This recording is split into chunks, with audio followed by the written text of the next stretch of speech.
নমস্কার বন্ধুরা, স্মৃতি ব্লগে সকলকে স্বাগতম। তোমরা সবাই কেমন আছো?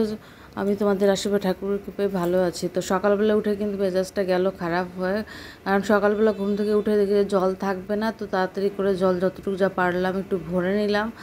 আর তারপরে এসে দেখো বিছানা টিছানা গোছায় নিলাম, কারণ আজকে জল থাকবে না। কারণ এই জল এই কারণে থাকবে না, কারেন্ট থাকবে না। দেখো সকালবেলা মেয়ে বিছানা গোছায় নিল, সকালবেলা আর মেয়ে বসছে, দেখো ক্লে ট্লে নিয়ে বই পুস্তক নিয়ে সব বসে পড়ছে।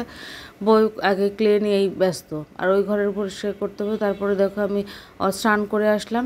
একটু যা জল ছিল বলতে স্নান করতে করতে বালতির জলও শেষ হয়ে গেল, মানে ট্যাপের জল চলে গেল। আর চুলটাও ঠিকমতো ভেজে নেই, কীভাবে যে স্নানটা করলাম। তো যাই হোক, দেখতে থাকো সারাদিনের ভিডিওটা। কিছু কারণ নাই, কারণ কারেন্ট থাকবে না। আসলে প্রতি শুক্রবার করে একটা ঝামেলা হয়েছে, জানো তো, কারেন্ট থাকে না, এত বিরক্ত লাগে। যেহেতু শুক্রবারে অনেক কাজ থাকে, সেই দিনই কারেন্ট না থাকলে কেমনটা লাগে। তো কিছু করার নাই আর কি। যাই হোক, স্নান টান করে নিলাম, করে তারপরে যে চা করতে আসলাম। চা খাবো, মামে চা করবো। তোমাদের দাদার সোহাগ গেছে আজকে, যেহেতু শুক্রবার, সোহাগ গেছে আত্রাইতে। আর আমি একটু ওই যে যেহেতু কারেন্ট নেই, তাই সে কারণে রাইস কুকারে করে দিলাম। তারপরে দেখো এই যে কারেন্ট ভাতটা কমপ্লিট হয়ে যাওয়ার পর আমার তরকারি তো কড়াই আছে, জল আসলো।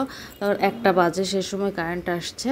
তো তারপরে জলও আসছে। তো যাই হোক, এখন এই যে কাপড়গুলো কয়েকদিন পরে নর্মালি ভিজা ছিল, মানে ধোয়ার পর সেগুলো শুকাইছে। আর এখন খাওয়া দাওয়া করে নেবো। আলু সেদ্ধ ভাতে দিয়েছিলাম, যে দেখো একবারে ভাত রান্না করে নিয়েছি 2 বেলার মনে।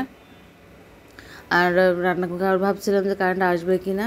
তো যাই হোক, এখন আলু সেদ্ধ দেবো। আর কালকের তরকারি ছিল, ওগুলো ফ্রিজে রাখা ছিল, ওগুলো গরম করে নিয়ে ওগুলো দিয়েই খাওয়া দাওয়া হবে। একবারে সকালে চা খেয়েছি, বিস্কিট খেয়েছি, আর এখন ভাত খাবো আর কি, দুপুরের খাওয়া দাওয়া। তো করে নিয়ে শুকনো মরিচ দিয়ে সিদ্ধ, মানে ভাত আলু সিদ্ধ মাখা খাইতে ইচ্ছা করলো, তো ভাবলাম কাঁচামরিচ দিয়ে না মেখে শুকনো মরিচ দিয়েই মাখবো। তো সেদ্ধটা মেখে এখন খাওয়া দাওয়া করে নিলাম। খাওয়া দাওয়া করার পর দেখো চলে আসলাম চুল চর্চা করার জন্য। এত চুল উঠতেছে, আর বাড়ি থেকে মেহেদি পাতা নিয়ে আসছিলাম। আর দেখো ঠাকুরের জন্য চিড়ে নিয়ে এসছে, সেটা রোদে দিলাম। আর দেখো বাটা কমপ্লিট মেহেদি পাতা, মেথি লেবু দিয়ে একবার মানে প্যাক করে মাথায় দিব, যে মেয়েকে মাথায় দিয়ে দিচ্ছি। তারপরে আমি আর কি দেবো, ওর দেওয়া কমপ্লিট হয়ে গেলে ওকে কিন্তু ওরও চুল উঠতেছে, মানে মেয়েরও প্রচুর চুল উঠতেছে, আমারও চুল উঠতেছে। আমার চুল তো নাই পুরা। তো তারপরে দেখো এই যে দেখো আমি নিজে লাগিয়ে নিলাম, নিয়ে এখন আর কি বসে থাকবো। এখন 4টা বাজে, 4টার সময় দিলাম আর কি, দোকানটা রাখবো। তো তারপরে যে কিছুক্ষণ পরে 5টার দিকে, 5:30টার দিকে আবার তো ওরা চলে আসলো। সোহাগ আসার সময় দেখো, বাড়ি থেকে আসার সময় যে মুরগি নিয়ে আসছে। আর তারপরে সন্ধ্যাবেলা আবার দেখছি দিদি আসলো, তো সবার জন্য আবার চা বানাইলাম। তো এই যে দেখো দিদি আসছে, তো চাটা বানাইলাম। আর রাত্রে তোমার মুরগি নিয়ে আসছিলো, সেই মুরগিও রান্না করলাম। রান্না করে সবাই মিলে আর কি খাওয়া দাওয়া করবো। তো এই ছিল। আর এই পাশে ডালও উঠাই দিলাম। তো এই ছিল আজকে ছোট্ট একটা ভিডিও। সবাই সুস্থ থাকো, ভালো থাকো, সকলকে শুভরাত্রি।